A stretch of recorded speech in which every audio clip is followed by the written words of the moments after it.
Good evening, everyone. The time is now 6:06 p.m. I now call this meeting of the Urban Design Commission into order. Pursuant to Governor Baker's March 12, 2020 order suspending certain provisions of the open meeting law and the Governor's March 15, 2020 order imposing strict limitations on the number of people that may gather in one place, as well as Mayor Curtatoni's declaration of emergency dated March 15, 2020, this meeting of the Urban Design Commission is conducted via remote participation. We will make recordings available upon request as soon as possible after the meeting. My name is Dan Bartman, and I have been designated by the Planning Director, Sarah Lewis, to co-chair tonight's meeting in her place. With me is Courtney Kirk, who has been designated by the Public Space and Urban Forestry Director as tonight's other co-chair. We will start tonight with a roll call of the commission members currently present. Frank Valdez. Here. Deborah Fennick. Here. Andrew Arbaugh. Absent. Heidi Cron, also absent. And Tim Talon is also currently absent. Tim has reached out to us and he is picking up his son from an extracurricular activity and will be able to join us at 6:30 p.m. So we can entertain a motion to recess this meeting until 6:30 p.m. Do we have a motion? I make a motion to recess for a half hour. It actually only takes one of us. The motion passes unanimously. We will recess until 6:30 p.m. And in hopes of a quorum. I will put up this sign. Can everyone see that? Mm-hmm. Yep. Yes. Okay, that we're in recess. All right, and we will see everyone at 6:30. Feel free to go off camera.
Hey, Andrew, I didn't get to say anything, but welcome.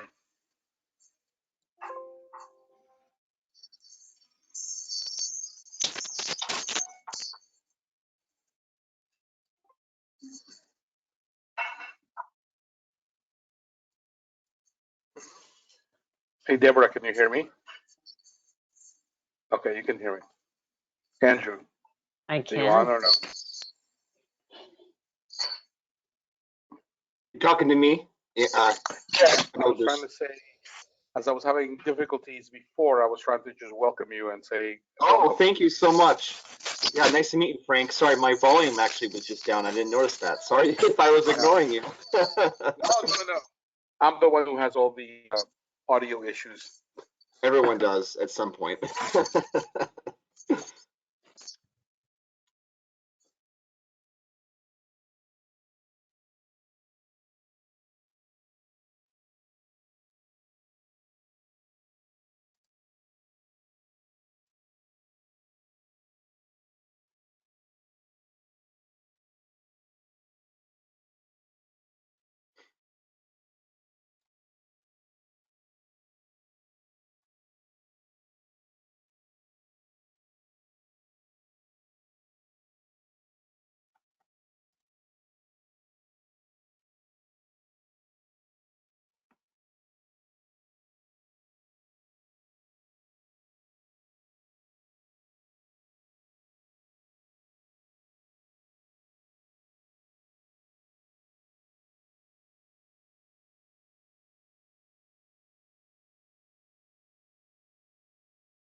All right, everyone, can you hear me?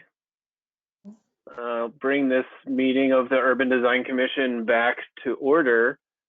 Tim is still not here, so the only options available are to give him a few more minutes, or we do not have a quorum and would not be able to hold a meeting tonight, which would bump our applicant to the next regularly scheduled meeting. We could have a separate conversation with the commission about whether or not we want to have a special meeting, but that would have to poll the entire commission. So what I'll defer to our voting membership to decide what you guys would like to do. You haven't heard anything from him? No, we checked in with him shortly before the meeting if 6:30 was on target, and he said yes, it was. And his apologies for needing to delay the start. So I'm assuming he's attempting to get here. Yeah, so I'm willing to hang out for a little while.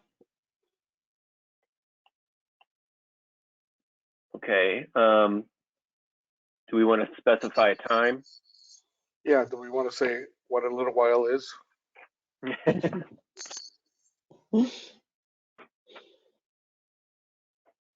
How many? That's up to you all. We have one case or two cases. We have one applicant with two projects. That's what I thought. Yeah, Okay. it's a building and a civic space side by side. A building and a civic. Okay.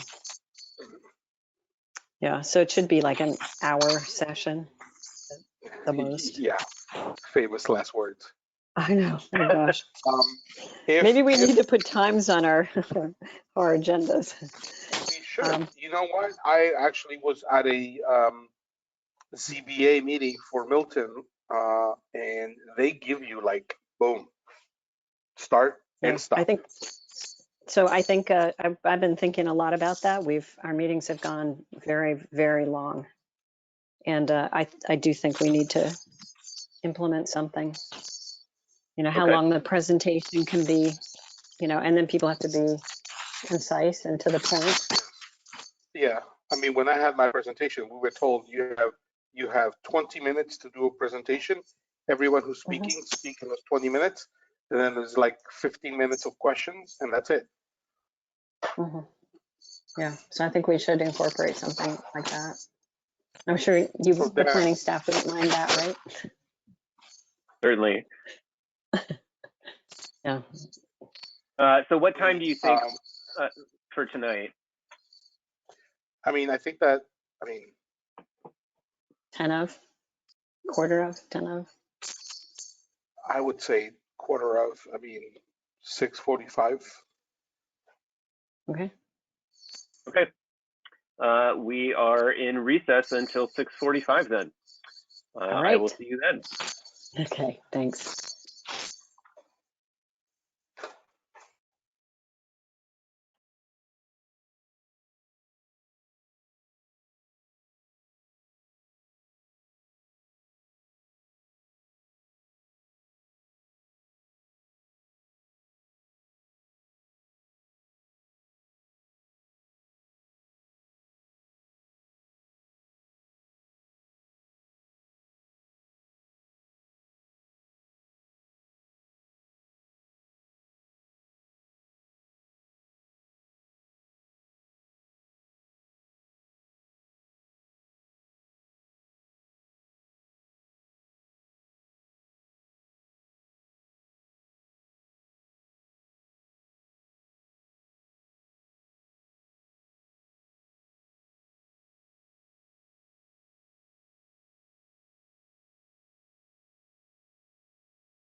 unmute myself. All right, everyone. I call this meeting of the Urban Design Commission back to order. Let the record show that Tim Talon is here. And so we have a quorum. The first item on the agenda, Tim, can you just verbally recognize that you're here? Hello, everyone. Sorry. The first item on the agenda tonight is the DLJ's Boynton Yards Master Plan Building 1, or I'm sorry, Building 2. And the second item on the agenda this evening is actually the abutting civic space number 1 from the same applicant. Could we have the attendees that are going to present to raise their hands first, please?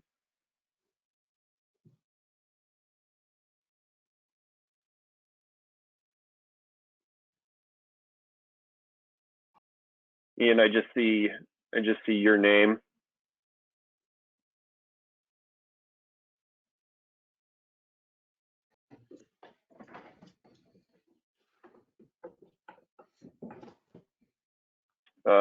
Yep. Okay. Anyone else?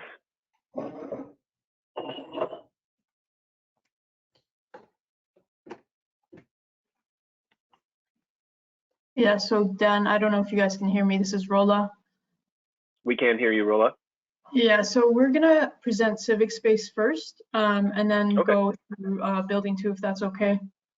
And Ian will be Ian from Copley Wolf will be presenting the civic space for the project, and then Victor from ARC will present building 2.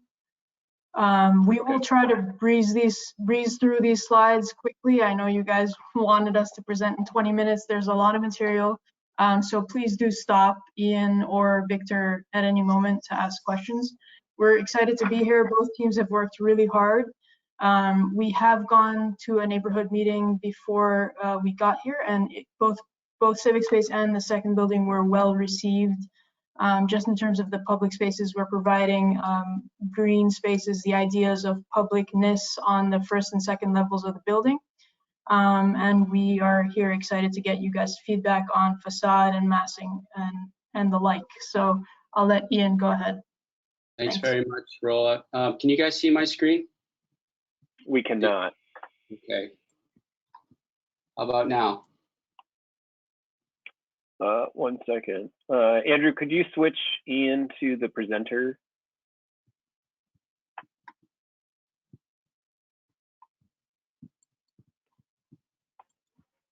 How about now? There we go.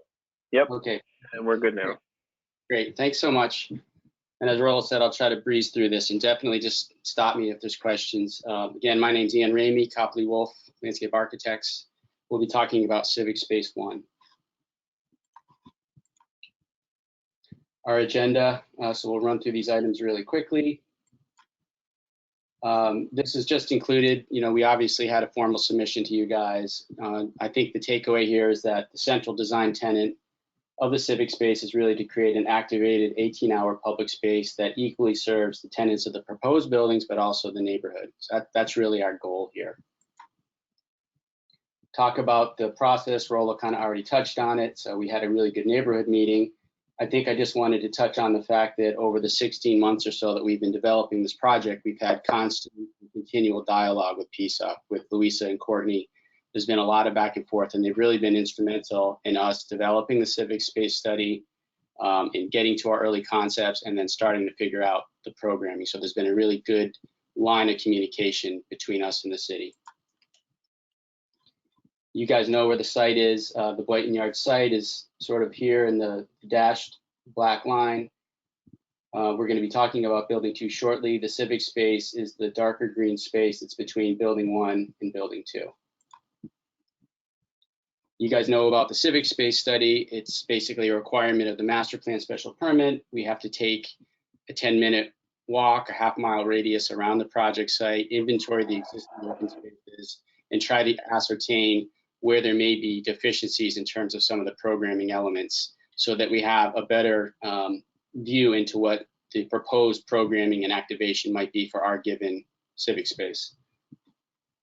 What we found out of this was really there was 2 primary needs. So the first of which was a need to have active uses ranging from things like dog parks to fitness and informal play to water play, but then also to have representation of flexible open spaces, so plazas and lawn spaces that are open enough that they can accommodate a wide range of activities, whether it be, seasonal events or farmers markets or festivals, things like that, where you can have a different range of pop-up activities in that open space.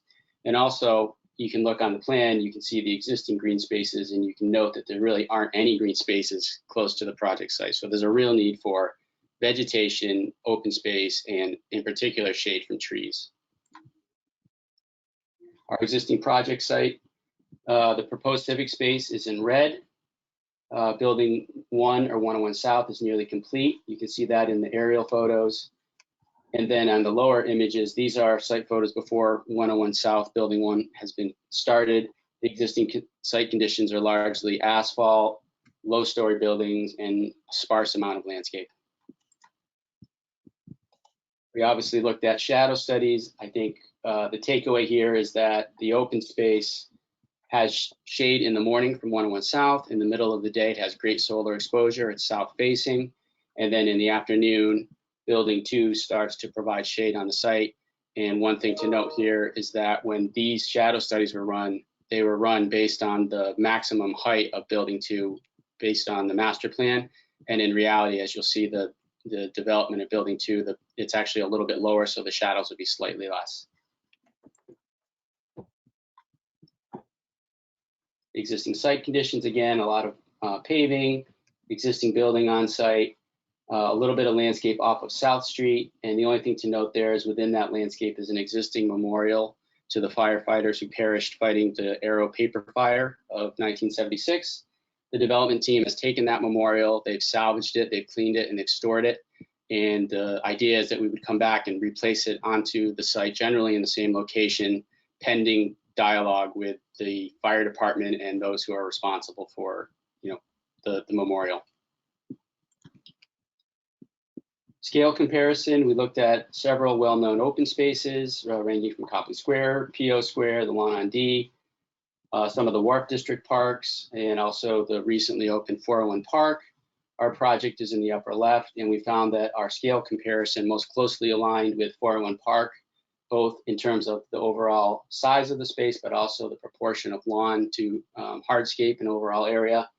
And then secondly, we were sort of close to the open space in the Wharf District Park in the central part of the Greenway. Programming diagram, this is really where we got into it with PSUF in terms of, we knew coming out of the civic space study what the programming requirements were, what the goals were. Really what we wanted to do was to have the activating elements on the north side and the south side of the open space. So specifically along the new thoroughfare, which is Archibald Quarry Way, we wanted to have a gateway moment, a northern plaza. They would have some type of a civic scale structure, movable seating, placemaking elements. And then on the south side along South Street, another gateway into the park where we might have some of that informal play, some of that activation, and a strong sense of placemaking there. And then linking between those two activators, north and south, would be a central flexible lawn space that would provide that green, and then have a lot of porosity and permeability between buildings 1 and 2 on the left and right. And then obviously having a good amount of buffer and shade to the sides with public seating associated with that, so people could enjoy the space in the shade. We also looked really quickly at activation. Again, we're trying to get this 18-hour space, this all-year space. So we really wanted to understand how could the space be used for different events, from farmers markets to small performances, small music performances, or what have you, maybe movies on the lawn, local events, maybe celebrating Archibald Quarry, things like that. The idea of art, maybe an environmental art exhibit that happens on the lawn with sculptures and so forth. What happens in the winter? There could be an ice rink, there could be a curling court, you could have an ice sculpture gallery where you engage local artists. And then what happens weekday at lunch when people who are in the buildings are coming out? There's a lot of opportunity for food trucks, for different types of seating, for people to take their lunch outside, socialize, and enjoy their afternoon. What happens on a Saturday afternoon? when the families want to come out. So again, the idea of activation and trying to draw families into this open space. And then the last thing we'll touch on is the idea of a temporary park. So as 101 South comes online and Building 2 is still under construction, we have an opportunity to bring in an interim landscape to start to kind of set the table and get people interested in the open space. And we'll talk a little bit more about that. And then to talk really quickly about design evolution. So starting back in April of last year, a year ago, we were sort of in a space where we had a higher percentage of hardscape and less green. Talking with PSUF, we kind of evolved through the process of different sketches, and you can see how the plan is morphed from that upper left to the lower right, where you can see the increase in the amount of green and the introduction of elements that we're testing out to really start to get some activation into the open space. And so the lower right is kind of where we are now conceptually. So here's our current plan. Again, Building 1, 101 South to the right, Building 2 to the left, Thoroughfare 1, Archibald Quarry Way to the top or north, and South Street in its existing condition to the south. So we have a really wide sidewalk that comes along the face of Building 2 and kind of engages with that northern plaza. We have a civic scaled arbor shade structure that we have as kind of a gateway moment into the open space. We're proposing a series of community fire pits as placemakers and activators, with a combination of movable seating and fixed seating. And then that's adjacent to a plaza area and has the sort of flush condition that is the condition for Thoroughfare 1, where we could see this entire space potentially closing down and being like a festival street and having that activation really kind of spill into the civic space. To the south, again, we have the idea of an activator, which we are proposing to have an interactive water feature. So it would be a flush plaza element that has water jets that are programmable. Maybe it has integral lights, so it's kind of an interesting and dynamic element. We have rings of public seating benches. The red dot is the idea of where that fireman's memorial may go, nestled into the landscape. And then off to the left here, starting to engage with Building 2 is what we're calling the civic platform. That's a really small grade change, a subtle grade change that we're introducing, where we would have about 30 inches, sort of a bleacher element, I guess you could call it, where people could occupy different levels of seating and sort of engage with the water feature or engage with the lawn space, and really have a slightly elevated level where there could be movable furniture and bench seating. And then that civic space really starts to engage with the idea of the sloped green, which is a landscape element that engages with Building 2, which we'll talk about in a little bit. And in between those north and south activators is our flexible lawn space, trying to suggest that we would have maybe suspended cap lights, string lights above the space, try to keep it clear of posts, and then have rich plantings to the sides with a series of public seating benches that are kind of integrated with that planting. Just a diagram saying that the site is basically all at elevation 10, except for the civic platform, which is at elevation 12.5, 30 inches high. The accessible route is coming up off of a ramp that's indicated in pink. And so there's a sort of an interesting amount of grade change that I think was something that we talked about with PSUF as a way to make this otherwise flat site a little bit more unique and give it some sense of place. The equivalent of the green score, for a civic space, we basically have to comply with Chapter 13 public realm. We're classifying this as a neighborhood park. As such, it needs to be of a certain size, which we comply with 22,360 square feet, half acre basically. Because it's a neighborhood park, we need at least 50% of that to be landscape. This plan is 53% landscape. In terms of the pervious area, we need that site to be at least 85% pervious.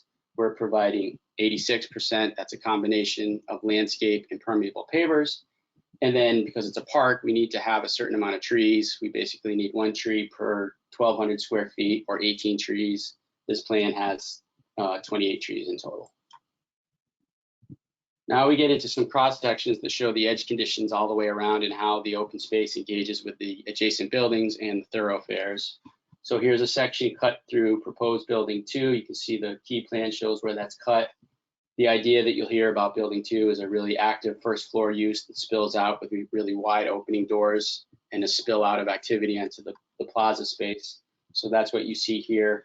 There's the property line. We have some seating. We have the indication of the catenary lights. And then there's this vegetated buffer that kind of provides a little bit of relief and encloses that lawn space.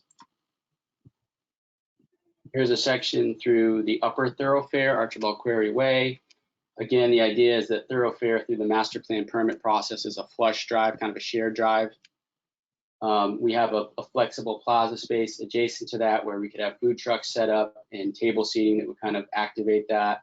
The idea of the community arbor sort of being the gateway moment into the open space, and then the idea of the fire pits and Adirondack chairs or other types of movable seating that kind of look out over that lawn space. And you can see the vegetation beyond that kind of encloses it. Here's a similar section to the first one where we're cutting through 101 South, looking in the same direction. So 101 South and the arcade is here. There's a walkway that's on that property, and then there's a vegetated berm with plantings and shade trees. There's a secondary path that kind of addresses the open space and the lawn with bench seating, and then the indication of the catenary lights that go over that open space. Here's a similar section further down, cut through the arcade of 101 South. This is where the building lobby would be located and all the sort of active in and out use that you would see associated with those businesses. And again, you just get a sense of how that landscape buffer kind of separates the public from the private, but still will allow porosity through there. So it feels kind of like a continuous open space. Here's a section through South Street. So, we've got the parking lane and the travel lane. We have a protected bike lane. We have our street tree plantings that are protected, sidewalk, and then there's a plaza space that leads up to where the water feature is. We kind of shrunk the section a little bit to show these elements all next to each other. When you look at the plan, you'll see that there's plantings and bench seating between the water feature and the street. So we just wanted to kind of capture all those elements. Here's an image of, I referred to before as the slope green. So on the right-hand side is the civic platform, again, where you have the bench seating, or the bleacher seating rather. You have about 30 inches of grade change from the park general elevation to that. There's some plantings there, there's bench seating and bleachers that continue. And then this really is the toe of the slope for the sloped green, which is a really interesting kind of signature landscape element that ties the open space to the publicly accessible second floor deck of building 2. And we'll talk about that in the next presentation a little more. And then we have some rendered views that show a combination of aerial views and then some ground shots of the space. So here's a shot from hovering over South Street looking to the north. Building 2 is to the left. Building 1 is to the right. You can see the water feature here, the idea of food trucks and the pull-off space, the idea of the civic platform and the bleacher seating in the back and at the front, so that you can really have different levels of engagement with the open space, the central lawn, and then in the background, the civic platform and the fire tables. Here's another view, just sort of rotating around, looking north, but in a slightly different angle. You can see the vegetation that we're proposing to separate that water feature from the public street. And then here's a view from the north looking south, kind of hovering over the civic platform with the fire features below, the flexible lawn or flexible plaza space off of thoroughfare 1, the lawn, the string lights, and then the activated uses on the far south side. And just the detail of that. And then here's a ground level shot, sort of on the outer side of those public seating rings. The water feature is beyond here. So there's, a lot of opportunity for different types of seating. We have a combination of fixed and movable. So that can double as, places for families to hang out while the kids play, but also is really great for afternoon lunch and things like that. And then you can see the scale of the civic platform off to the side here, how we're introducing vegetation into the steps, and then how that becomes sort of the toe of the slope for the slope green that goes up to the open space. To the second floor terrace. And here's just some precedent images about the materials. So these are the concepts that we're looking at for the water feature. Again, sort of interactive vertical jets that could have color changing lights in them. So it's really kind of a cool and dynamic thing and is really an informal play element for families. The idea of the suspended lights over the lawn space so that we have a nice open play area. The idea of the community arbor that's got a high ceiling to it, high canopy, maybe with some integral lighting. And then the idea of a community fire pit, sort of a larger scale element that people could gather around. And then the hardscape, we have a combination of permeable pavers. That's kind of the color palette that we're looking at. And of course, there'll be some concrete associated with the sidewalks. The seating, we have this idea of a fixed sculptural bench. It's kind of the campus standard. It happens all across Boynton Yards. There's a lot of it in the civic space, often nestled into planting, sort of engaging with that organic form. And then we have different types of proposed colorful movable seating, whether it be sort of bistro style or, kind of Adirondack chairs that might be closely associated with the fire pit or the lawn. Here's some details of the civic arbor, precedent image of an arbor that we've done recently at a similar project. And then some indication of kind of the scale and the height of what we're thinking about, and really starting to think about maybe the detailing of that roof or that canopy has got something interesting in it, that it casts really great patterns or has got something that's really cool to look at. So it's a kind of a unique element. The idea of the civic platform, so a plane enlargement here showing how it works, and then an early sketch of how the levels work and how the accessible ramp comes up. The idea of this bleacher element that can double as, sort of a venue for small scale performances, things like that. And then the terracing and the bench seating that kind of get you up towards the sloped green.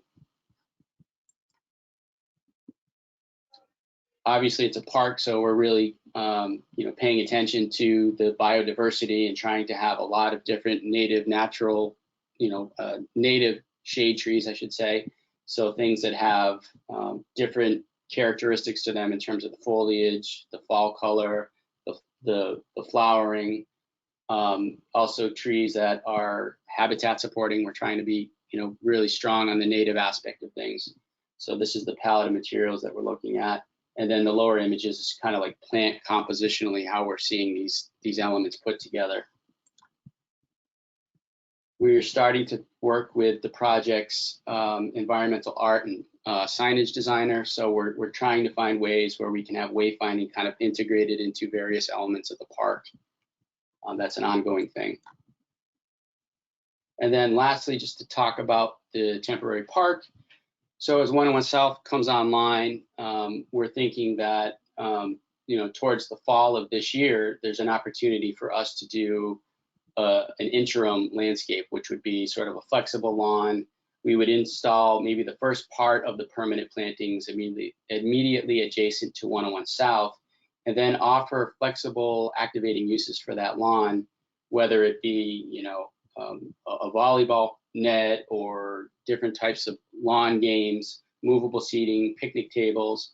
And really the idea here is that we're trying to treat this park as a testing ground, an opportunity to try different programming with the public and maybe introduce some form of a survey so that we can start to build interest and get some feedback as we move towards what the final design and what the final programming would be. We'll have some consensus building with the people that are using it. And then this is just some ideas of different types of really simple tactical activation that can happen in that lawn, whether it's stuff for kids and families, large format games. Again, we mentioned something like a volleyball court. The idea, like you see at Cambridge Crossing, of having fitness stuff that can just be signed out from a locker, that type of stuff. And that's it. Hopefully that wasn't too fast. Thank you, Ian. We will now turn it over to comments, questions from the commission members. Actually, I have a couple of general questions, if we could go through them. I guess I need a refresher. I remember building one, review of building one, but I don't remember the main entry, sort of, how it was where the lobby was located and, what the primary access points were. I think there was a lot of discussion about walking from the Green Line, to this location. So I think that would be a long thoroughfare. But I'm wondering if you can describe that, sort of where, I think I remember where some services and stuff, but, oh, this is that's a good slide.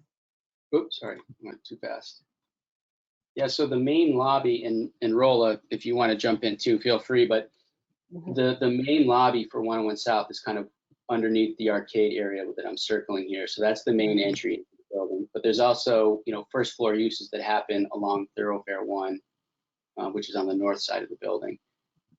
And so, this is the main entry. The idea is that there's a drop-off space that happens associated with South Street.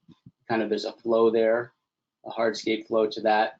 But then there's also, the ability to kind of swoop through the park up to Thoroughfare 1, which ties westward towards the Green Line extension. Okay. We That's do great. want to we do want to have good communication between the lobby here and the first floor uses that are happening on the proposed building. So there's a lot of exchange of pedestrian flow across the space.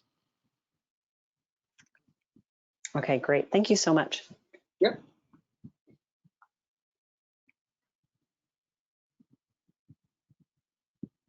So Ian, this is Frank Valdez. I had a couple of questions for you. Sure. One of the main questions I had, which I like, and I wanted to hear your thoughts on it. You mentioned the idea of this community fire pit, and I can't help but think of a time that I spent in Montreal a couple of years ago, in which there are these public fire pits that exist in the streets that are maintained by the city, and they're locked basically. And they have locks, and nobody can start a fire from the public perspective. It has to be done by the people either who are maintaining this, the city, blah blah blah. It was a great feature. I remember it walking through Montreal when it was in the middle of winter, and you smell the wood and you gather around these spaces. My question to you is about the feasibility of this in this area. Have you had discussions with the fire department about these fire pits, community fire pits, and how would they be maintained, controlled, and are they, it's such a great thing that I would hate to lose it, but it needs to have so much thought process into it and maintenance that I would be interested in understanding that the fire department is on board and that the owners are on board as well with the maintenance of it somehow, Sure. because it is a great activity that happens. So that would be one question I have. Yep. So it's a good point. We haven't had advanced discussions with the fire department. We have talked a little bit with Courtney and Louisa about that. And I should have noted early on that the idea here is that this open space, the civic space, is being built by the development team, but ultimately it is being transferred to ownership of the city as a public park. So the logistics of how that gets managed and what that fire feature ends up becoming, whether it's actually a wood fire element like you were referring to, Frank, or maybe it's a natural gas kind of thing like you see in other places where it's turned on and off and on a timer. We need to work through all that stuff and figure out how comfortable they are with all of that and how it works. Right. I would say that's a key component to put into this and to understand it. Obviously, I don't think the city would allow you to have gas.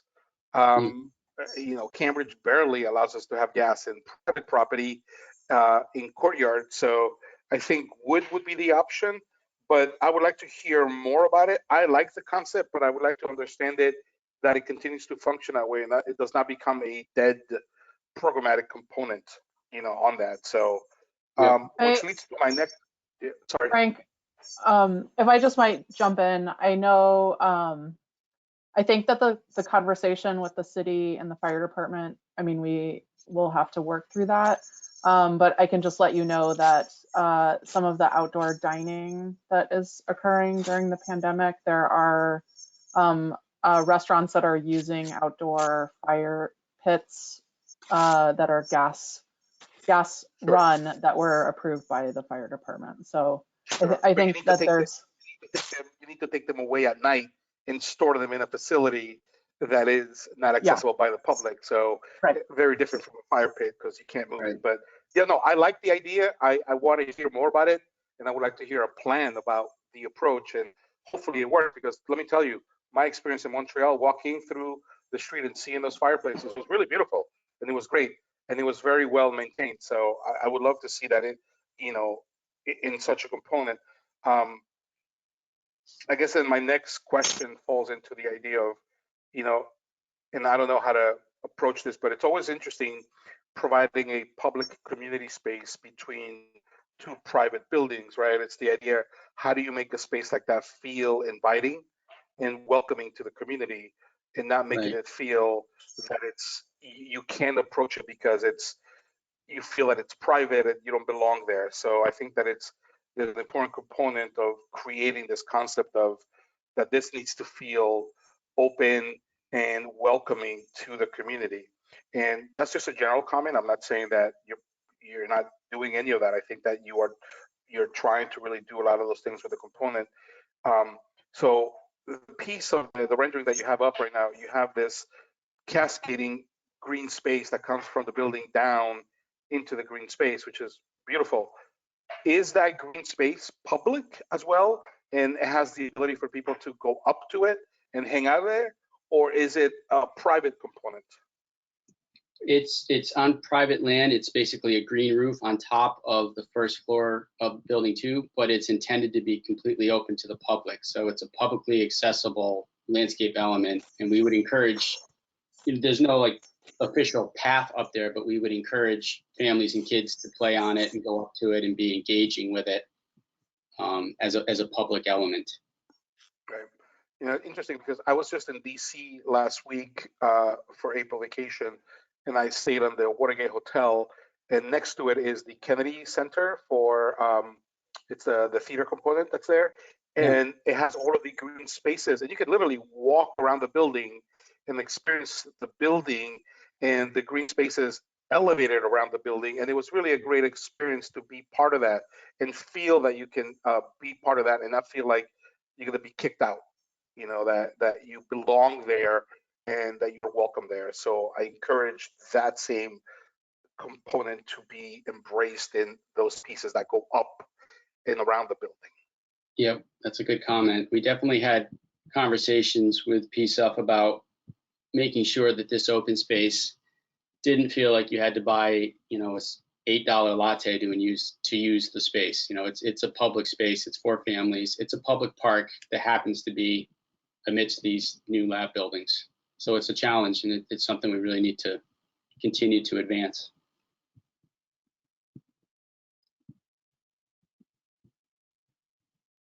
Yeah, I'm going to follow up with a question about that landform. First of all, I'd like to say I think there's a lot about this. This is really successful and really well thought through, and especially like the topographic elements that you have in here to enclose the space a little to make it more dynamic. That I was also going to ask about that the more dramatic space that leads up to the second floor of building 2. Is it a dead end, or does it, can you flow through that and end up, on the west side of that and get back down to the street, or is it? Through the building you can. So that second floor roof deck is publicly accessible. And so that landscape flows up and kind of engages with the landscape of that public roof deck where there would be active uses up there. So it flows up, you can get to it. There's not another tip down to get to the sidewalk on the west side, if that's what you mean. It's the eastern, you can get into the building. Yeah, that's. If I can just jump in here, actually there was a staircase that would lead you back down to Windsor Street on that west side. So you would go up the green, be on the deck, go back down. Yeah. We are still in progress there, so we may bring that back. For the moment, it was taken away just because of how we place the building and plan, and you'll see this in the next presentation. We're left with very little space in that area to place the stair there and allow for a furnishing zone with the pavement sidewalk. So it's something that was there. Right now it's not shown, but potentially we may bring it back if the room allows for it. So yes, we would like that loop to bring you back down. At the moment though, you could go through the building back in the public winter market, which Ian, if you can point to where that is. So you can go around the roof deck and go back down through an internal stair that's public and go back out down to the civic space. Mhm. So is that whole, that whole second level or the perimeter of it is public? Yes, so the Okay. east side of the second level is arts creative space and public space that takes you back down to the winter market, which is double height. Got it. Okay. But you'll see all Yeah. these details in the next presentation. Yeah, no, I figured we'd Thank learn more. But I do think, you know, just to have a way down so that it can be a part of a route would make it, you know, something that would be more welcoming to people. Absolutely. Absolutely. So I think your instinct to try to get it in there, I think is a good one. And I think it would be worth seeing if there is a way to do that Sure. on the west side. I think that would be really cool. Yeah, no, I think this is really successful. Is the South Street Farm still, is it demolished with this street street configuration, or is that a space that's going to continue to be there? Yeah, not with this. This still preserves the existing South Street alignment, not the straightening of it. So that South Street Farm exists over to the left-hand side in this current scheme. Yeah, I mean, it's yeah, I hope it can survive. I bet it, I don't think it, I mean, I know there's a lot of threat to it with the development over here, but. Deborah, real quick, I can comment on that. Actually, part of the plan is to relocate and slightly increase in size the South Street Farm. It'll be in a civic space over in the upper right corner of their master plan eventually. Oh, good. Okay. And even this civic space is intended to expand in size over time as South Street is decommissioned and realigned. Okay. I think I remember the total master plan. Yep. So Ian, if you can point to civic space 2, that's on the northeast side. And that's at the moment where we would plan to relocate those farms. Also, you'll see on this plan the dash arrow area. Ian, if you can point to that on the south. That's where, the street would eventually be realigned. So that green space would grow to become almost an L shape, and much larger than what you see today. Right. Okay. I was going to make one last comment, and I don't want to, monopolize the conversation. I think that this is a really beautiful space that I look forward to seeing, and it would be so changing as to the attitudes of open space in Somerville. The one thing that I want to ask and get clarification, and hopefully we can understand a little bit better. There was mentioned, Ian, that you said that a certain component, some of these pieces of the maintenance of this goes back to the city. And what piece of it goes back to the city to maintain, and how much of it? And is there a funding that is being put in place by the private ownership to support some of the activities? I mean, there's a lot of activities that are being proposed there for the, the community, not only the fire pits, but some of the games and some of the activities. And the intent that the city would be able to pay for that or create those activities sometimes can seem a little bit far-fetched, just because, budgets are tight. And I would hate to see this fall into not having those type of things that you're talking about. So, I think at a certain point, I would hate to see that, hey, that's part of the city to maintain, they didn't maintain it. But there is also some funding that is coming from the private ownership to supply to the city, to help the city in the programming, in the cleaning, in the idea of hiring someone, right? I mean, you got to hire someone to maintain this, and that's Yes. one person to maintain this, so you got to have staff for this. I don't think that the city's going to bring in existing staff to maintain it. So, you don't want to have a place that is beautiful in one side and not maintained on the other side, and all of its programming components disappear in the end because there's no funding for it and there's no really thought process on how to manage it well. So a management plan and funding in place, I think it's key. So Frank, I'll just step in here and say, so the city will own the civic space eventually, with an access maintenance agreement that will be coordinated between the building owners and the city. But we do intend on seeing successful use and activation of the space, so we will be supporting it, at least for the short term, and we'll see how that plays out. I mean, I hope that it doesn't end up being some dead space just because the city can't. So we're here. Awesome. I could also add to this that,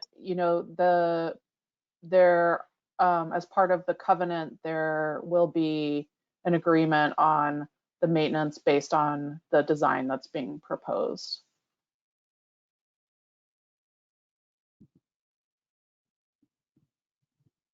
So I really appreciate the presentation. I think there's a lot of really exciting things about this open space as well. A lot of really well thought out components of it. I appreciate the attention to programming. The fire pit with Frank's caveats. I think those are important considerations, but the idea of including it, something that could act as a draw for people in the cold months is excellent. And then the fountain as well. To see that in a privately created public space is really exciting. And I think something that will act as a draw for people in the neighborhood. Maybe you can go to the overall plan of the park. I also appreciate the balance of hardscape and softscape. And I know that's in a way driven by zoning, but it feels well proportioned in terms of the hardscape spaces next to the building, the size of the lawn, and then locating the more predominantly hardscape space to the south, where it's going to get the most sunlight. And again, with the water feature towards the south, where it's going to see the most sunlight. I think there was a comment about this being a space in between two buildings, and two rather tall buildings. And again, I really like the inclusion of the catenary lights, kind of creating a ceiling over the space. It's not a super large space. These are tall buildings, but I think that helps create a sense of enclosure and a sense of comfort in there. To that end, I think the trees that are being proposed will also do that, especially as they grow and get taller. And I think, I would think about the trees as a way, as another component to create a canopy or a ceiling over the space. I had a couple more detailed questions and then a more broad question. One was about bike parking, and public bike parking, where that's being proposed. Yep, so right now, Tim, there is a lot of parking for bikes that's associated with either building. And so there's basically all the furnishing zones along the thoroughfares have got stands of bike parking. There's a large bank of bike parking associated with 101 South under the canopy, or the arcade, I guess. Yeah, canopy. And then underneath the slope green is actually the bike room for building 2. So there's bike spaces in there as well. We don't have any specific bike racks shown within the park. We're still kind of looking at that. But we feel like there's a lot of bike parking that's just beyond the limits of where the parcel line happens to fall. Ian, just to note that there was a plan showing the bike racks and all that was submitted in our presentation. Yeah, I do have that at the very end. We could go to that, I guess, if we want to, but. Yep. Okay, I think that sounds good. And that makes sense on the north side that there's bike parking walking all along the street. Because I'd encourage you to continue that through the public park portion as well along the street, and to provide street side bike racks on the south side as well. In terms of the materiality, I really liked, well, I really like the inclusion of the trellis, but your ideas about whether it's a custom perforated pattern or something that's unique to this place that helps give this space its own unique identity. That's a really exciting idea. In terms of the paving material, you showed I think a range of precast pavers in the gray tones. One of the things that I guess, and this is just more of a suggestion, but I'd encourage you to think also of whether it's paving or hardscape materials in kind of more, that are more natural and in warmer tones as well. And I don't know, that could be everything from different stones or bricks, or even wood. What appears, it looks like you're showing some wood on some of the benches. I think one of the criticisms that I think I hear most about the Seaport is how gray it feels to some people. And so I think including finding opportunities to include color, whether it's with the furniture, at the trellis, or more natural materials, just helps the space feel warmer and more inviting. Sure.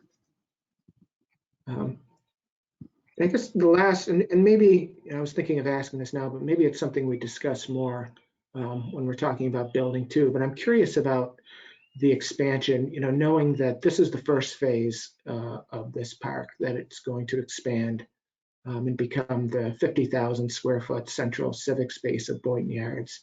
What the plan for expansion is, and in particular along the south edge of the building, what the intended relationship is between that upper public terrace and the sloping green and the future civic space.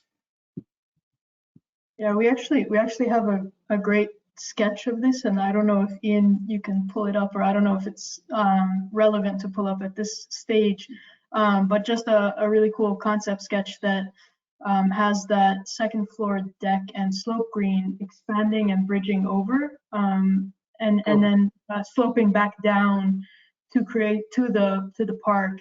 And what that does is it also covers the loading dock and services and back of house. So that becomes almost like a covered alleyway leading to the services of the building. But then that grade change that you see going up to second level slopes back down to become part of the park again. And that's just an aspirational sketch. It's a really beautiful one that the team put together. But we could share that with you as well and talk about it in future stages. It's just not included here again because we're talking mostly about civic space within the bounds of the site. But yeah. No, thank you for that. Well, it's great that that type of thinking is happening, and that the city's part of that as well.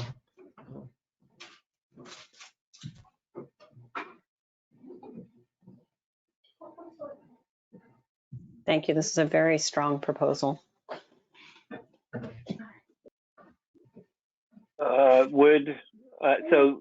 We have some options. We could address the votes necessary for Civic Space 1, or actually move on and see the presentation for Building 2, because of how closely integrated with Civic Space 1.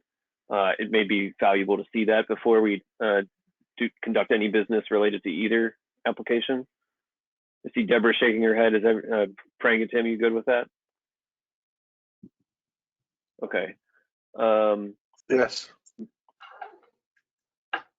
I believe we'll need to, Andrew, can you promote Victor from the attendee list to presenter, please?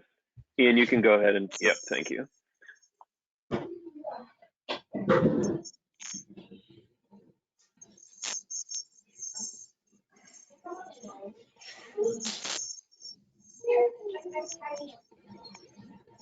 Okay, great. You can, okay. Can everyone see my screen? Yeah, so you're able to make that full screen? Yes, I can. Just wanted to check. We're good How otherwise. about now? Are you guys good? Super. Okay, I'm Victor Gran from ARC. I'll let Rola start with an introduction, and then I'll take over. No intros. This is building 2. So continued from Civic Space, and Victor is from ARC, as you mentioned. I'll let Victor go ahead again to keep with the 20-minute presentation limit. Okay, so thanks for meeting us tonight, and I'm really grateful to have the opportunity to speak with you. And we have been working closely with Dan and the planning department and have really benefited from their feedback and their support on this project. So I will breeze through a lot of this very quickly. So please feel free to interrupt me if you have questions, or if I've skipped over something too quickly, we can kind of circle back. There's a lot to tell about the building, and there's a really integrated story here, as you've seen from the development of the civic space. So I'd like to kind of dive into the development of the design of the building and the landscape around it, where Ian will jump back in. So you're familiar with the site, and I think for us, from the beginning of our work on this project, we've really been working closely with Ian in terms of the landscape and how we develop the building around the landscape. And it's really about creating a place, as you've seen with the development of the civic space. And we saw Boynton Yards as a key link between Union Square, the new Green Line station, and also other neighborhoods that are really not too distant from Boynton Yards. So Boynton Yards is a link, an opportunity to make connections, and really an opportunity to strengthen a sense of place. And so to that end, our concepts started to begin to take root in how people moved around the building and how people engaged around the kind of base of the building, the podium of the building. And as you've seen in the civic space, how they begin to kind of wrap up and engage the building on multiple levels. And those were real key priorities.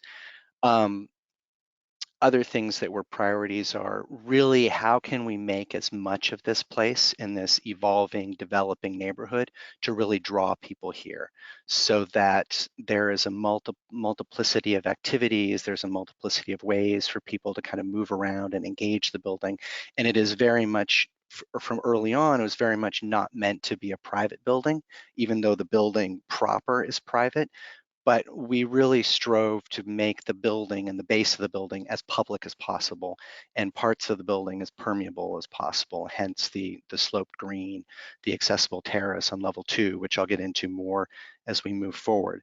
But really, everything that we've done is really about making connections to the community, to people, to the landscape, and really having the building and the landscape be intertwined to evoke ideas of community and place and craft. And that with the civic space and the building too, that we keep coming back to ideas of placemaking. How can people occupy spaces, and how can they have kind of meaningful engagement with the architecture in substantive ways? And that the architecture too starts to have a dialogue with the building, that the architecture is not a kind of monolith where there is site and building and they are kind of mutually in opposition. But as you can see in the image in the sort of middle lower area, that it's accessible on the interior and people can begin to move through and begin to develop ideas of visibility from inside to outside. And so connections about visual connections and physical connections were important to us as we moved through, and hence began to develop ideas of the kind of winter market that you've heard about. Our process is very much rooted in kind of old school sketching and thinking about what opportunities there are, thinking with our hands. In the left image, thinking about the four corners of the site and how people kind of perambulate around the landscape of the building and engage with it. That led to other kind of quick sketches of ideas of a kind of softened public space, a softened base of the building that people can intermingle within the building, that there's a market that is part of an arcade along the north face of the building that wraps to the civic space.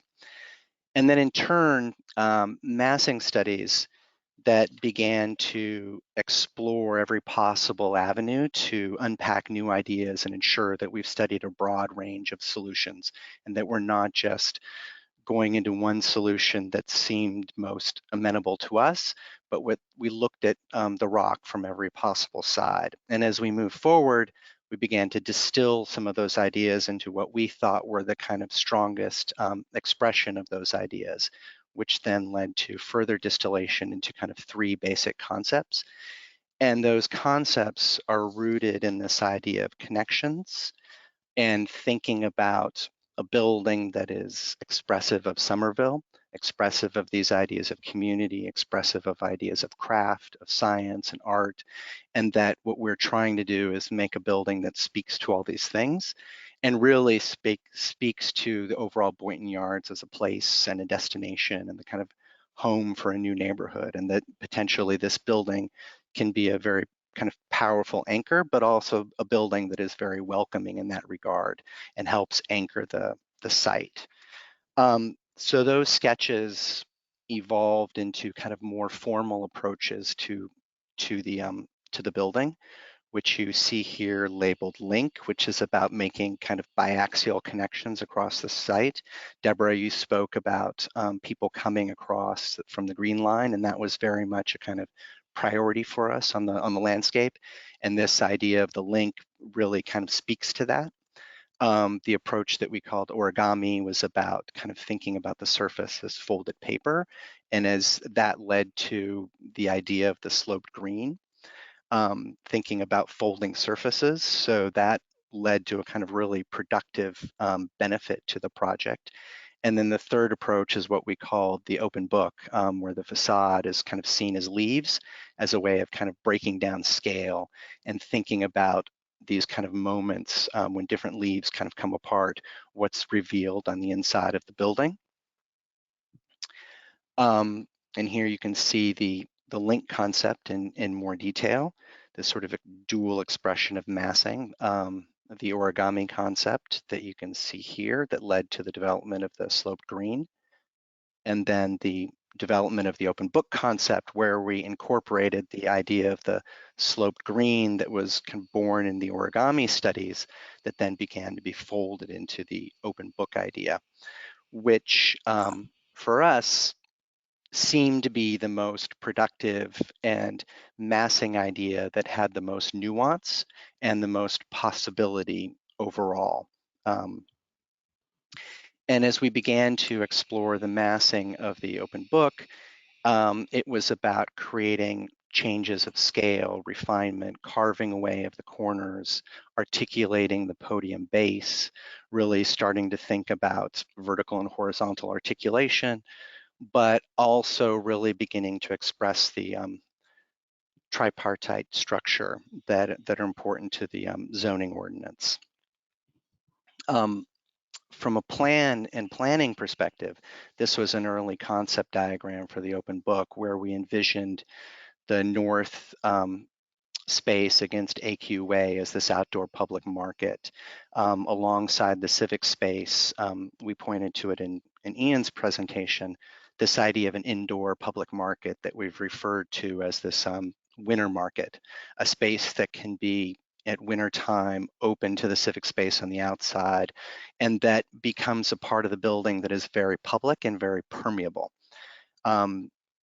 Bicycle parking underneath the sloped green, and retail or ACE space around the building. So really thinking about the opportunities, the special opportunities, I should say, that come from a building that can be experienced in the round, which is very much unlike a lot of kind of urban architecture. So we really tried as much to take advantage of that opportunity with this project. Returning to sketching, these images start to convey the kind of spirit of place that we were after. And to the previous conversation about the civic space, the way in which people can begin to occupy the building in multiple ways and multiple levels. And so the sloped green becomes this idea where you can have a kind of sense of privilege as you're raised up above the landscape. And there's always something nice about being a little bit higher up in the ground and eating lunch, perhaps looking on a kind of the fire pit, or maybe you're on that raised slope green and you're with your kids and they're sort of kind of playing among the trees. And this was another idea of how we could begin to kind of activate the building with people. looking at the hardline plans, I'll just kind of walk you through it. North is up against AQ Way, and there's an arcade which we can see as potentially sometimes a public market. Perhaps there's a coffee shop in the kind of retail A space in the upper left northwest corner along Windsor Street. Alongside the civic space to the right is the winter market that we were talking about, and this open lobby with this stair, and the precedent for it I showed you in the kind of other precedent images. We see it as more of a kind of wood space with wood stairs that then you can kind of clamber up on the interior and then make your way to the A space up there and to the public terrace on the level 2, which you can see here. So the green is the A space proper. What's labeled as lobby could be kind of public or A space. And again, there's this public terrace on the south face adjacent to the sloped green. And as Rola said previously, we had a public stair on the southwest corner alongside the intersection of Windsor and South Street. And we'll start to think about potentially how we can bring that stair back if we can as we move forward. On the upper levels from 3 to 11, this is a typical floor plan. And with the concept of the open book, with the reentrant corners, we had always imagined those moments as being private spaces, but potentially spaces that kind of are community based on the interior of those spaces, so that wherever we kind of cleave the building in a sense on the facade, those become more transparent elements that reveal a little bit more about what's going on. So I'll quickly turn it over to Ian to talk through the landscape. Some of it will echo what you saw in the civic space presentation, and then I'll jump back into the particulars of the building. Great, thanks, Victor. Yeah, so I think, Victor touched on a lot of the big ideas behind how the landscape engages with the building. We're really trying to blur the line from the outside to the inside and engage with those active first floor uses. And to that end, we have a very broad, very generous sidewalk on the northern side of the building, as we expect a lot of the pedestrian traffic coming from the Green Line station to the site will be coming from that upper left-hand intersection and coming to the building. And you can see how we're really trying to activate and sort of make that space under the canopy a really dynamic and playful space that has an interesting paving pattern that maybe starts to suggest different areas where people can set up outdoor markets and things like that and create sort of subspaces. Outside of the property line, we also have a pretty robust landscape that starts to pick up on a lot of the forms and the materials that we saw in the civic space, and bringing those out from where the arbor is out to the edge of thoroughfare 1. So that bench seating and that sort of planting palette really starts to come out into the public realm. Coming around the building towards the open space, of course, there's a lot of openings and porosity in the building where those double height first floors sort of open out, and we respect those openings with more plaza space. And then coming down to the lower part, again, we have the sloped green and the civic platform where that kind of signature landscape rolls up to the public roof deck. And then on the left side on Windsor, we have our requisite cross section of the furnishing strip and the pedestrian zone, and then a planting strip up against the face of the building. And we have protected bike lanes that basically loop around Windsor Street and South Street. In terms of the green score, required to have a 0.2 score. This plan achieves a 0.214. A lot of that is achieved via the slope green, which is classified as an engineered landscape because it's basically a roof planting. It's above structure. So we get bonus points for the materials that we're putting there. So a lot of our score lies in that, but we also have some large trees on the west side, which I think helps to kind of bookend the building on either side. And then we have a series of similar sections. This one you already saw. It's the section through the first floor use out to the civic space on the east side of building 2. And here's a section through Windsor Street on the far west side. So again, we have this elevated landscape strip with tree planting along the face of the building.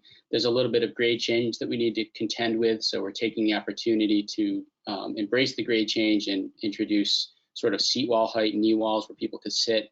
We have our pedestrian zone, our furnishing strip, the edge zone, and then we have the double, both sides protected bike lanes associated with Windsor Street. And here's a section through South Street. It's a very similar condition in terms of the road section.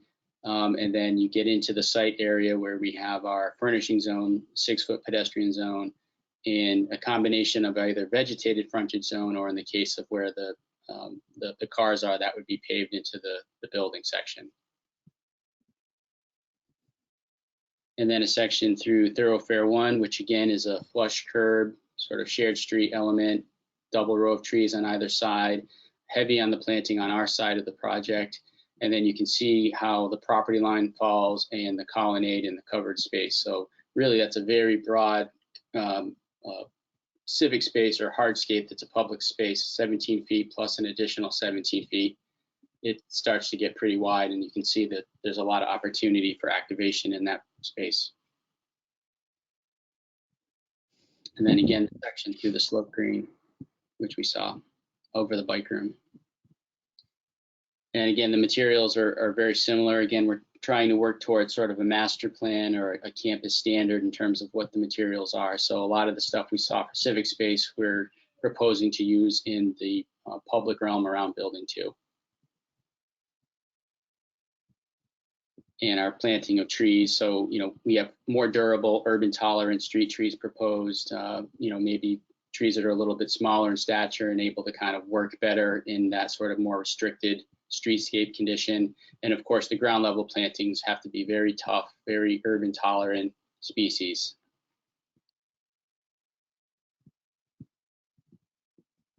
And here's a view, we already saw this, but this is in the civic space looking back over the civic space towards Building 2 and the slope green beyond.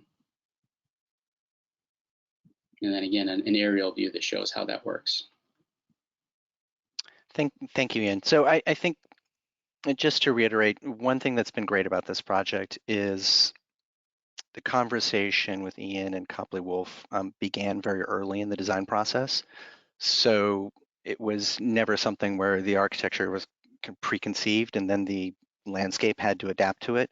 We really worked in a very collaborative way to design the building and the landscape together and have them really inextricably linked and intertwined. And I think that's been really to the benefit of the project.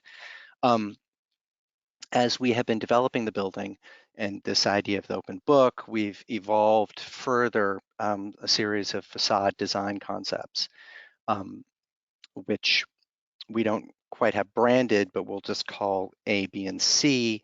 And it's really different ways of thinking about the facade articulation and how that affects our reading of the building. So from left is a kind of diagram of texture with these really glassy corners. Facade concept B is an idea of texture as a wrapper, and a more glassy facade is a kind of other wrapper, kind of like a yin and yang idea. And then the third facade concept looks to perhaps have a little bit more metal articulation and a more kind of articulation of the floor levels with these metal panels along the floor levels, and a little bit less glass in this development. So jumping into facade concept A, we've got the idea of the texture on the open book facades with the glassy corners, and I'll kind of sort of talk a little bit here. You can see the south elevation looking from South Street, the east elevation looking from the civic space. And with our open book concept, particularly in this articulation, what we call the spine, which is this center zone, if you can see my cursor here, that becomes a way of kind of breaking up the massing, articulating the kind of structural bays, but also creating an opportunity for a more glassy, perhaps more public facing area in the building, which we've kind of, in terms of planning, have imagined as conference rooms potentially. And here you can see the north elevation against AQ Way, that kind of public base that Ian was talking about, and the west elevation alongside Windsor Street. And here is the kind of typology for concept A. So what you see in blue are the kind of more glassy moments of the building, and what you see in red are the more textural articulation of the building, where there's more vertical articulation of sunshades and mullions and so on, that kind of begin to create a little bit more play of shade and shadow along the facade. And you can begin to kind of see the particulars here. And I'll go through a series of kind of quick axonometrics and details. I should note that all of our glazing is triple paned IGUs. And we have sunshades. This is along the south facade along South Street. So we have kind of vertical sunshades and then an articulation of horizontal sunshades.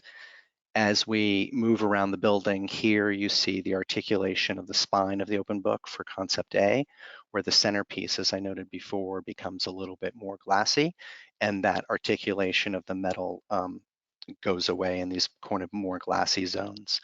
And these are the kind of corners that we previously discussed. The articulation of it is very similar to the spine of the open book.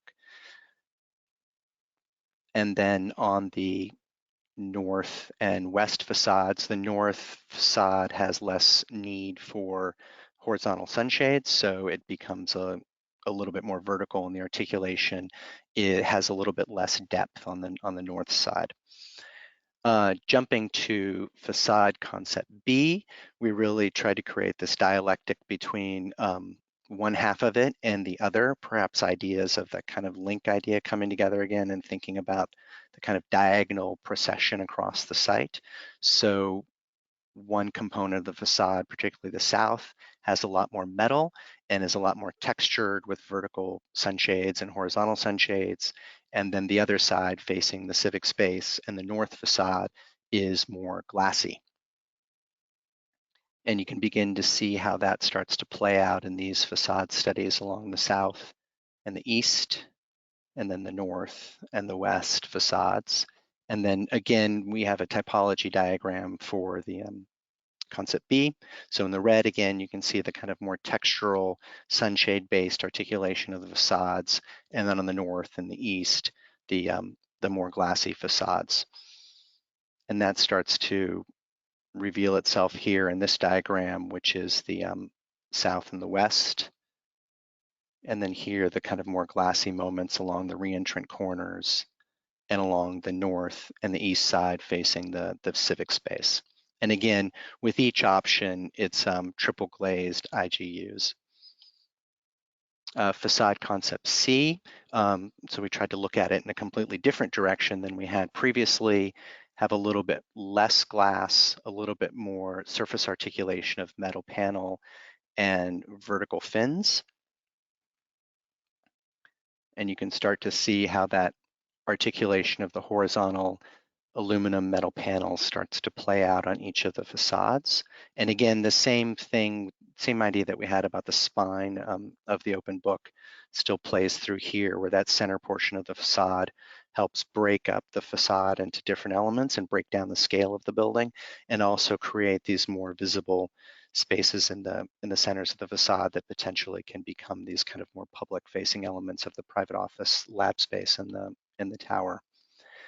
And here's the typology diagram for that concept that we're just looking at. Again, the red is more textural and the blue is more glassy. So here we're really articulating the reentrant corners of the building as these glassy moments. And here you can see the diagrams of the aluminum metal panel and the sunshades along the south, east, and west. And then the articulation of it on the north and the east, and the glass corner detail here. And then for the podium, going back to the beginning of our presentation, this diagram really works for us in the way in which we can begin to describe the permeability of the building and the way in which people can move into and flow through the buildings. So as you can move into a public lobby, you can go up those yellow stairs into the upper level of the lobby or A space and then connect out to the roof deck, roof terrace. The civic space is to the left. You can kind of go up into the raised terrace alongside the sloped green, and you can kind of move around the building. And then on the northwest corner is that ACE space or retail space. Potentially, it's a mix of everything. I think all of that needs to evolve. And just returning to the north side of the building along AQ Way, you can begin to see how generous that public space is alongside the building arcade, and then the sidewalk, the expanded sidewalk space to the north along AQ Way. Continuing to move on, you can see see some axonometrics. This is looking at the northeast corner of the building. So the image on the left is looking into the winter market. Here, the image on the right is along AQ Way, and you can see the dedicated bike path and the building entry, and then the public terrace and the sloped green on the left of this image. Looking at it from the other side, this is from the northwest along AQ and Windsor Street. You can begin to see either the ACE or the retail space in the kind of front corner of the building, the public arcade, and then the public path to the civic space along this facade of the building. And then not too many slides left, but now just moving through the articulation of the building base, the podium, the two-level base. So what we're doing here is articulating the first floor and the kind of public level of the lobby space with this band that then creates the storefront and lobby openings. And then along the east side, the civic space where the building is a little bit more permeable, we're framing the two entrances, and in the center here is that big kind of open door that you've seen previously in the development of the civic space for the big garage door that would be for the winter market facing the civic space. And that's really an attempt to create this permeable transition between the building and the civic space. And along the west, this is the corner of South Street to the right, and to the left is the corner of Windsor and AQ Way. You see the framed entrance to either the retail or the A space, and the loggia, the arcade along AQ Way to the left there. And then here is a section axonometric along that public arcade. And then now I'll quickly show you some views around the building and the kind of public realm. So you have this really open corner along AQ Way and Windsor Street. And this, from the beginning, was very much meant to be a welcoming corner for us, and that people would be drawn to and then pass along the north side of the building towards the civic space. And here in this view, you can see the band of the level 1 articulation of the storefront and the lobby space. And as we move a little bit back and towards the east, we're along AQ Way, looking at the broad base of the podium towards the civic space. And that's a wood panel or trespa type ceiling over the arcade to give some more warmth to that space. Moving along AQ Way, you're looking into the building lobby. The civic space is just to our left, which we're seeing here. And here we pull the kind of massing of the winter market out a little bit, and proud of the building proper to create more of an event of this space and to create more kind of public winter market space along the interior. And in the middle, you can see the raised hydraulic door for this winter market space that allows inside to be outside and so on. Next, here's the pergola from the civic space, looking back towards the building from the northeast. And as we continue to move around, perhaps kids are playing in the pergola. We're looking towards the winter market beyond. You're seeing the double height space of the winter market and the public terrace on the level 2 second of alongside the sloped green to the left. And then continuing to move through the civic space and around the building. Now you're looking into the winter market from a distance. You're on the kind of civic lawn The sloped green space is to the left of this image, and you can see in the key plan your location. We're moving towards South Street, which is to our left, and AQ Way is to our right.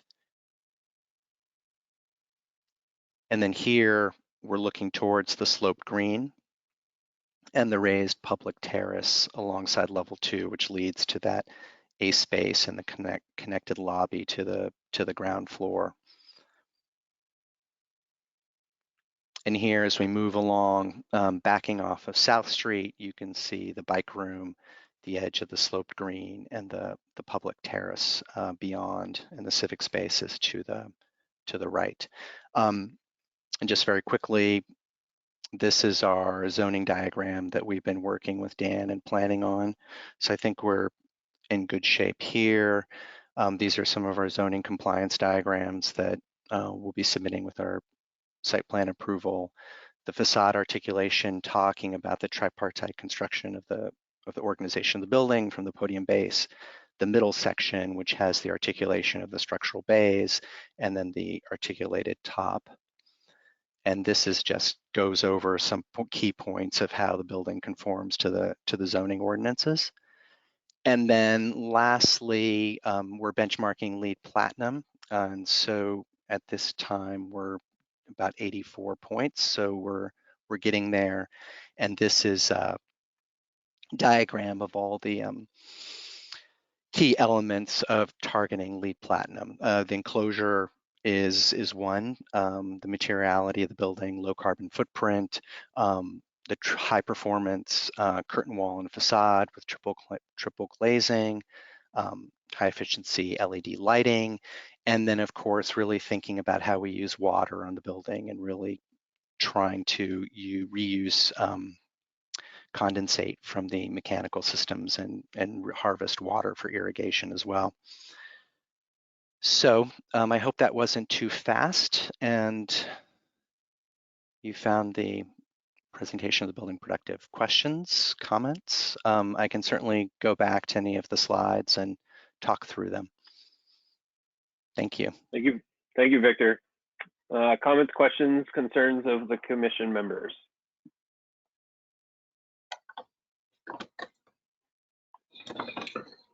So you started by talking about a number of aspirational principles around the base of the building being open to the public on multiple sides, porous. I think these are principles that we hear talked about a lot, and they come up in planning conversations a lot too. I've been a part of the planning process in Union Square for many years, and there's often talk about these principles like a public ground floor and creating a place that's inclusive and that welcomes people in and is a destination. But rarely do we see them really kind of realized. And I feel like what you're doing at the base of the building is really realizing those aspirational principles in a really exciting way. And it's great to see. And I just really appreciate the level of thought that's gone into the base of the building in terms of programming and access through it. That's fantastic to hear. Thank you. Yeah. So I have a couple more detailed comments about the architecture as well. I appreciated your presentation as well. It was extremely comprehensive and thorough, and that you included your hand sketching as well, so we could see the process and the more options beyond just the 3 that you looked at. I think, if I had 2 comments, they would be perhaps this. One, I feel like the base of the building is extremely successful. The facade option that you chose, and I'd be interested to hear from my colleagues. But again, I think you've demonstrated, why that is a preferred option. I feel like the only, I'd say, concern that I have is about the top of the building and the mechanical penthouse. I feel like many of the sketches that you did up front were more 3-dimensional volumetrically. And I feel like especially given the materiality of the building and the prevalence of glass, it's a very glassy building, that the top still feels heavy to me. And I wonder if there's a way to think about the penthouse in a way that reinforces your massing concept and the facade concept more. I think that's a great observation and a great suggestion, Tim, and we can certainly look into that. And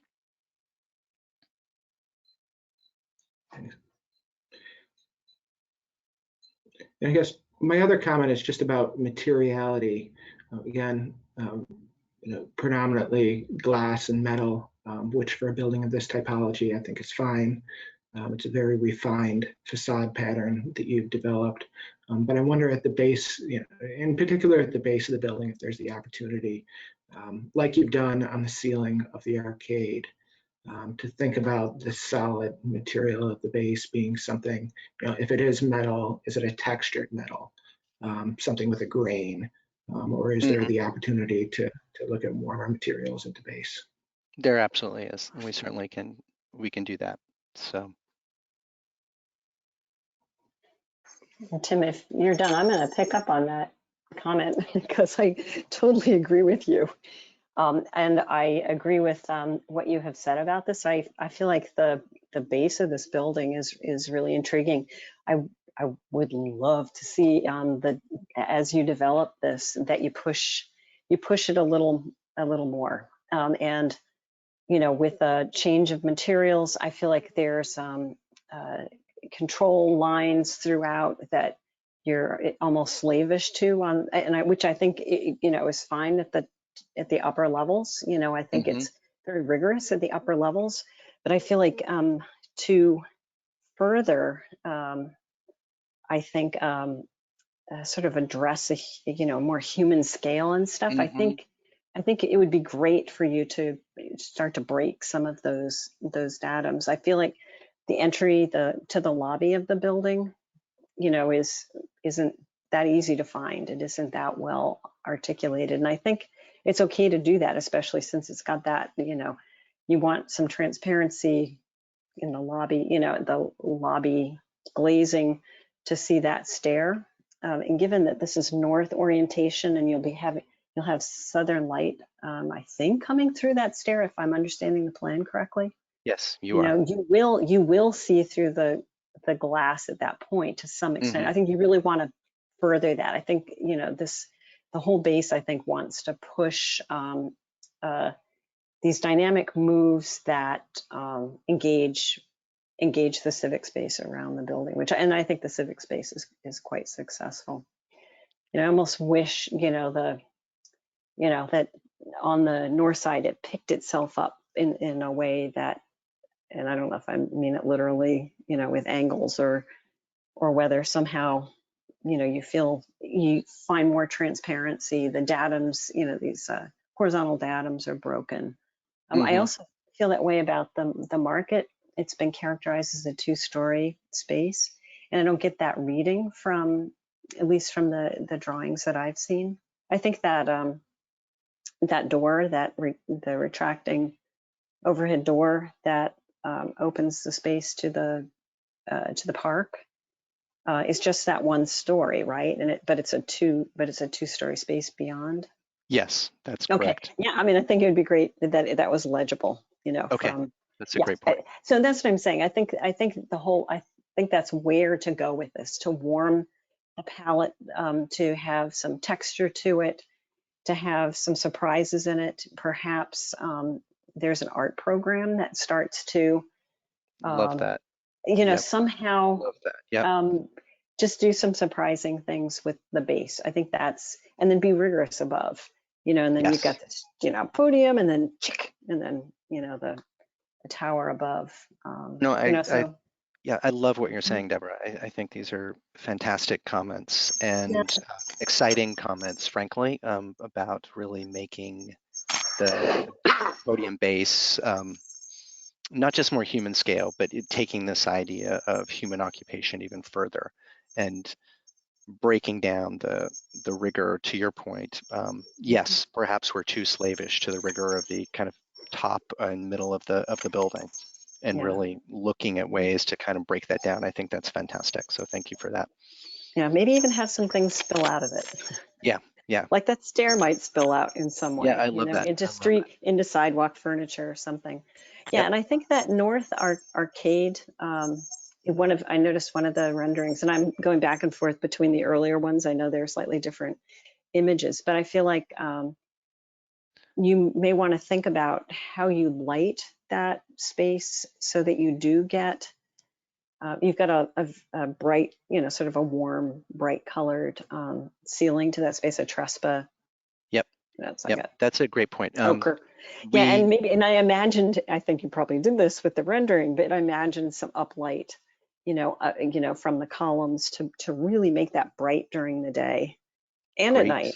But Yep, you know, so you get these spaces, and you know, it varies to some extent, you know, to emphasize whatever the entry to the main lobby or to, you know, something that calls out the retail area. Yeah, anyway, you get my That's a point, I wonderful think. point. And if you know Lamb Partners, they're our lighting Yeah, oh designer on yeah, this project. I So know to them very your, well.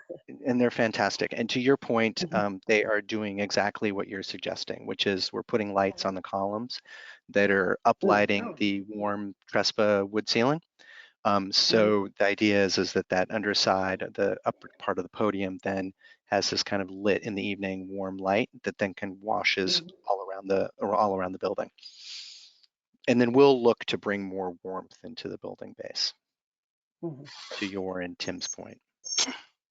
Yeah, I agree as well. I know that Frank, you want to jump in. I just want to say, Tim and Deborah, those comments are really on point and super helpful. I think, you know, getting this outside perspective is helpful, especially towards the base. I think that it works as a public space really well, but we haven't drilled down on materiality and texture of that base to make it, you know, human skin. So all your points are really well taken, and we'll work on, you know, bringing those elements of surprise and definitely integrating into there.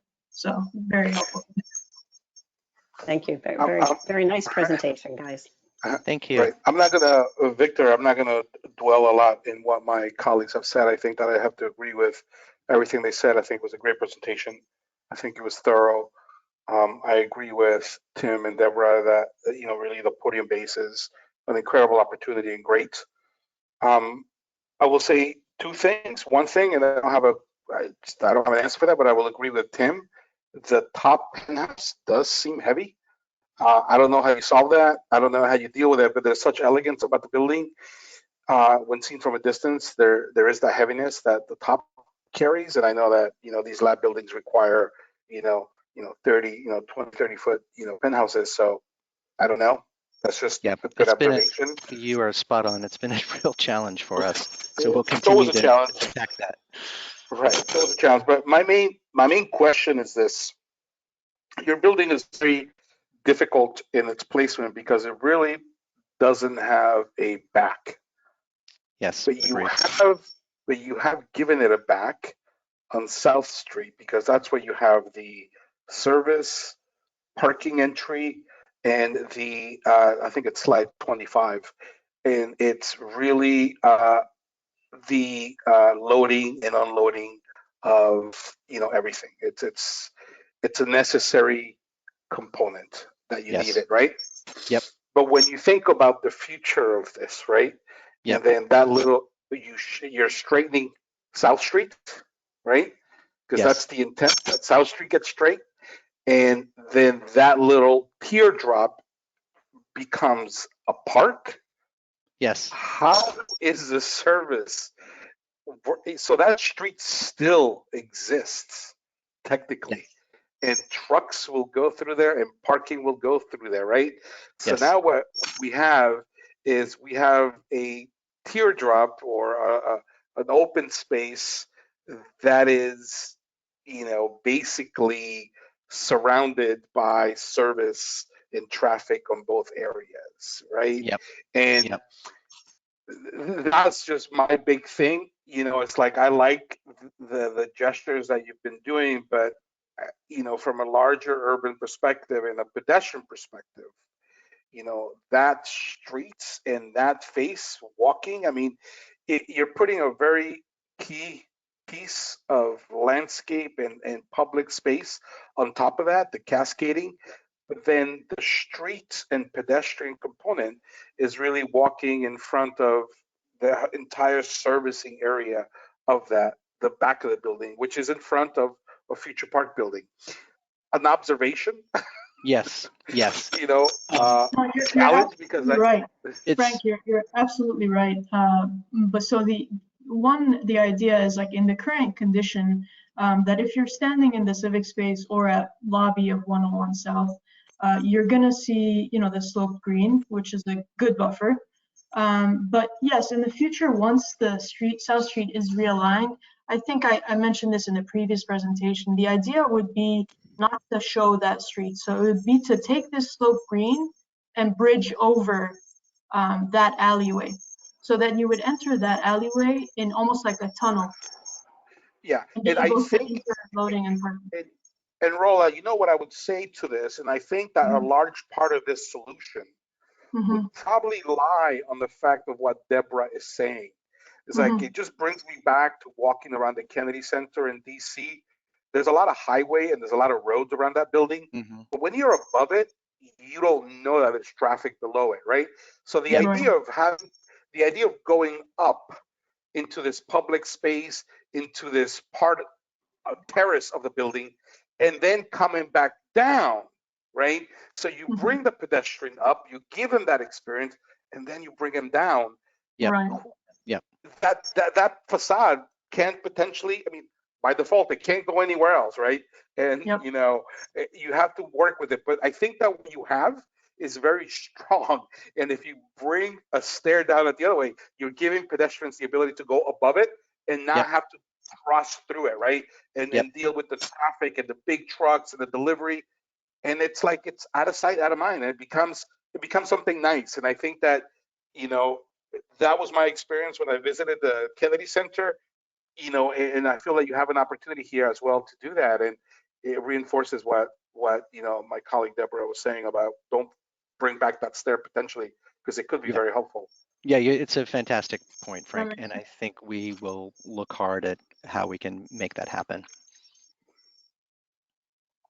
But I think it's a great presentation, and I look forward to it. And again, the development of it, I'm excited about it to see what the materiality is and all of these things. So, great job, Victor. Thank you. Thank you all for your comments. Your feedback is fantastic. It's really exciting. Agreed. Thank you.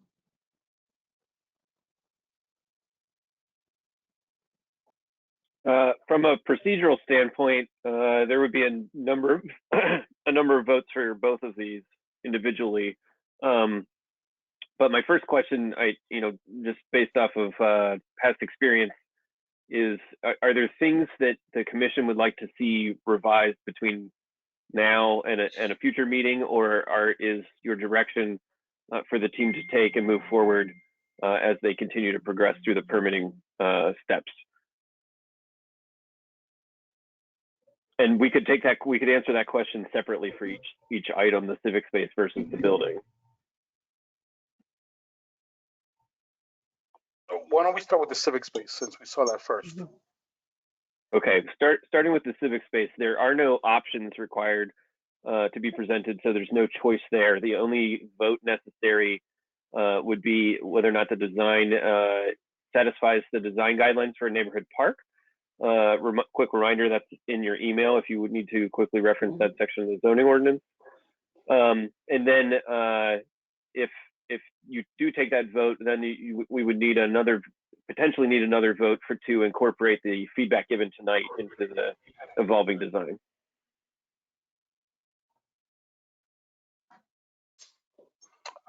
I would say that, definitely the presentation from the civic space does really satisfy the guidelines as set forth, and I would vote for it to proceed.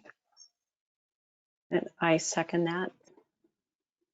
All right, I sense that that's a motion to vote that the design guidelines for a neighborhood park have been satisfied.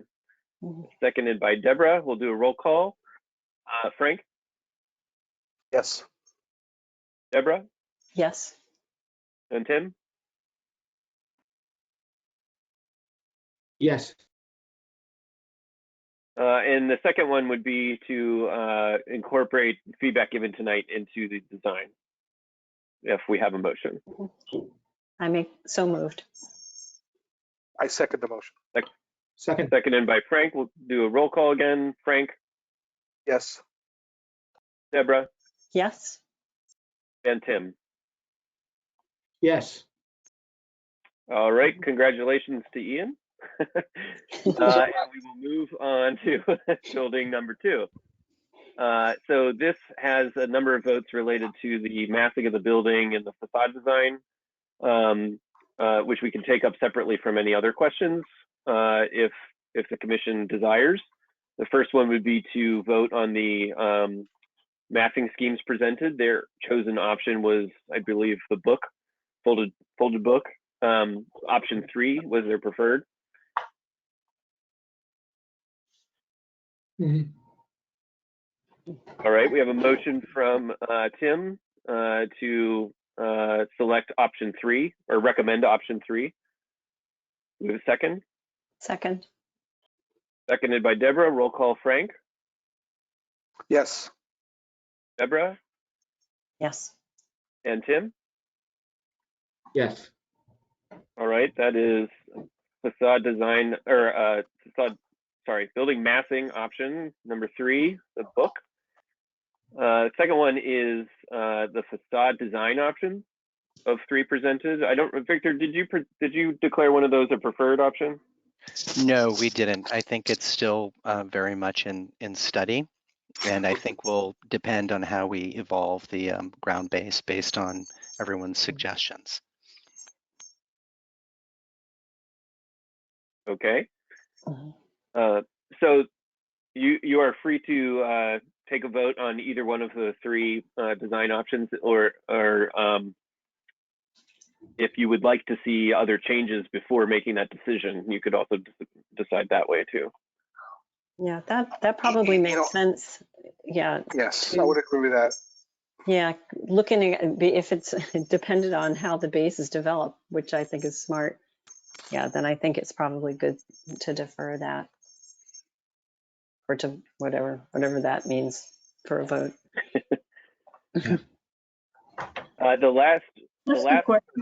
Just the question, would it help to say vote on, for us to say, okay, we prefer one of those, but we'll integrate and show you an updated, like, one version? Or how would that work if we defer the vote? Just the question logistically.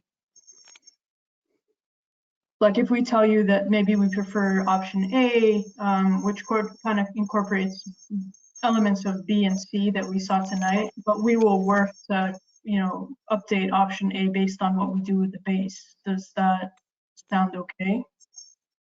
That's a good idea. I think one of the ways that we've kind of handled this in the past is to suggest a preferred option, but to not actually take the vote, so that when you do come back, you don't need to present 3 options, but just the further development of one, which would be an approach I'd be comfortable with, Deborah and Frank. Rolla, the impact of that is that they're not voting on this specific shown version of that preferred option, and so your additional changes get incorporated into their vote. So Right. does I mean, that? what was really interesting, Victor, is that you really did not have a preferred A, B, or C on it, and I think that there was some input regarding the top and the bottom that I think that would probably lead into what we're discussing, in which hopefully you can incorporate some of those things and come back with a hybrid solution that, I think that they're all working well, but I think that we would like to leave it up to you to choose the direction of that from the comments that we've given you. And I think that, we would like just to see that.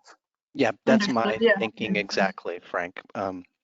Just wanted to clarify that we could come back with the one option that brings all these comments back together. Yes. Yes. Yes. Yes. One option.